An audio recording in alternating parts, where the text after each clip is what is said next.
Climate smart crops are those crops who are able to tolerate a greater variability in temperatures, consume less water, and are able to resist a variety of pests and disease that are quite normal with these changing climates. They provide good nutrition source and they are natural to the region to a very large extent. ICARDA researchers identify the typical challenge in a particular area and they look for solutions in similar agroecologies.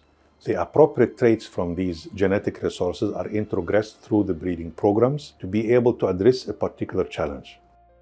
The current production of lentil is short in India with the increased population and the high demand. Our scientists have been able to produce super early maturing lentil varieties that takes only 60 days to grow compared to a conventional 90 days, so that you're able to use a window of opportunity between these two rice crops to grow lentil on 5 million hectares of land.